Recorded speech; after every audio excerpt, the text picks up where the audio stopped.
In today's video, I want to go over the Bloomberg article that was posted about the PlayStation 5, specifically limited PlayStation 5 output in the first year, and very interestingly, a possible price point that might be a little bit higher than a lot of us are expecting. We'll go over that, as well as SpongeBob Squarepants Battle for Bikini Bottom. I know you guys sometimes meme on me when I talk about this game and act like it's the most hyped game since The Last of Us Part 1 or Uncharted 4 or God of War or something like that, but it is a game that I'm very excited for, so we'll go over that in just a little bit. But first up, the Bloomberg article on the PS5. Sony plans to produce far fewer units of its upcoming PlayStation 5 in the first year than it had for the previous generation console's launch, according to people familiar with the matter. The Tokyo-based tech giant is limiting its initial production run in part because it expects the PS5's ambitious specs to weigh on demand by leading to a high price at launch. The people said ask not to be identified because the subject is relatively private. The global issues has affected Sony's promotional plans for the new device, but not its production capacity, they added.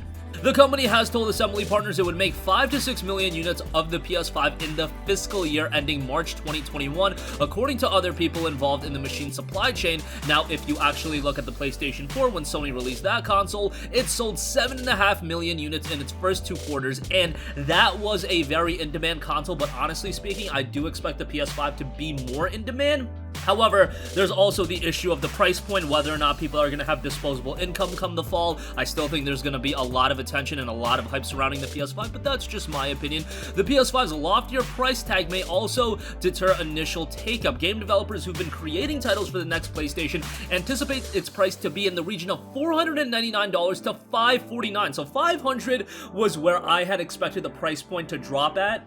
Maybe even end up a little bit lower than that. Once we start hitting to that $550 tier, that's where things get a little bit dicey. I don't know about that. I still think it would sell well. I just think a lot of people would be very upset about it, and I think a lot of you guys watching our videos that are a little bit more budget-minded and you do care about getting better deals or whatever the case may be, at that point, I could see a lot of people being like, okay, I've built such a massive PlayStation 4 backlog, let me play all of these games, and down the line when the PlayStation 5 does build a better library, pick it up then. But I think $550 is going to be a little bit of a deterring factor. And again, in the climate we're living in right now, a lot of people are not going to have the disposable income come the fall, and who knows how economically we're going to recover.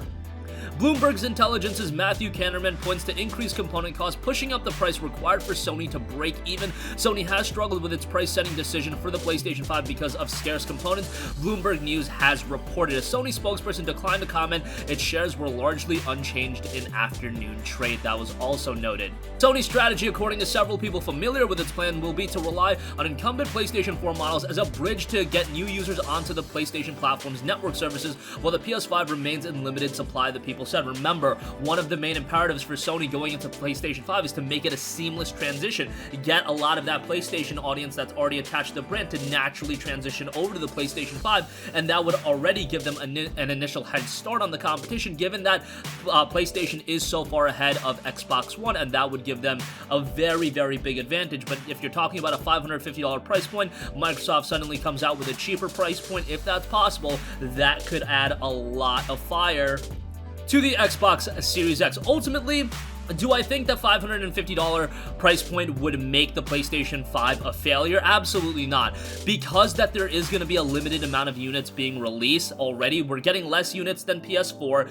You also have to factor in that people are going to have less disposable income, but then you also have to factor in that I personally feel, anecdotally, just sensing what's being said right now, I do feel like there's a lot more hype going into the release of the PlayStation 5 than the PlayStation 4, and the fact of the matter is, at this point, we still don't know a lot about the PlayStation 5. We don't know how the console's going to look. We don't know a lot about the games, and the hype and the anticipation level is already at a pretty high level among a lot of people. Again, I'll constantly go back to that logo being revealed on Instagram and it being the most liked gaming picture of all time. Obviously, a logo and the amount of likes that it garners on Instagram isn't going to be a barometer set in place on how well the PlayStation 5 is going to do, but the social media attention, the social media level of interest in the PlayStation 5 is ridiculous, and that does point towards something. I'm not saying it's a one-to-one conversion as far as sales goes. It's a lot more simple to put out a tweet or a simple Facebook post or an Instagram like than actually dropping $550 on a console, but it is something to note, and I do think it says something about the overall interest level of the console. Nonetheless, we'll ultimately ultimately see how the console shakes out when we get an official reveal from PlayStation 5. I really hope it's at $500. I can understand a $550 price point given the climate, given that there is going to be a limited supply, given scarce components.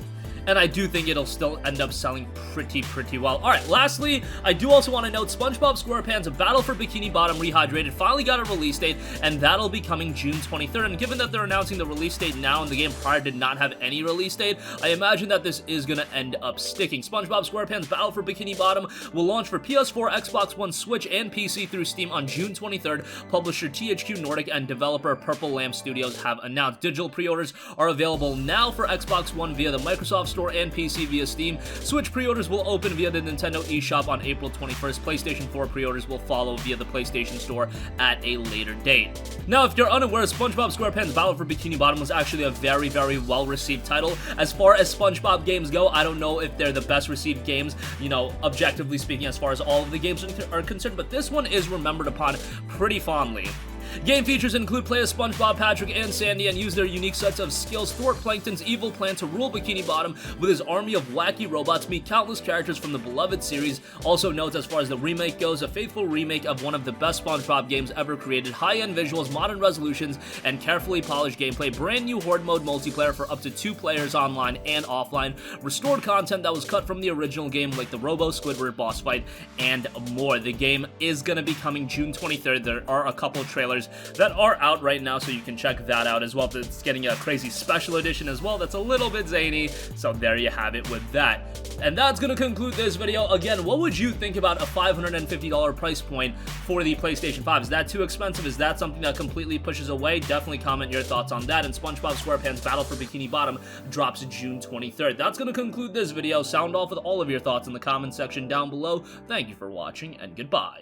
Hey guys, we hope you enjoyed the video, and if you did, make sure to hit the subscribe button, and if you're already subscribed, do us a favor and hit the bell icon. This way you'll be notified whenever we post a new video. That's the best way to keep up with all of our uploads, and we usually try to upload 2 videos a day. And with the bell icon hit, you'll be notified whenever we do upload a video. As always, thanks for watching.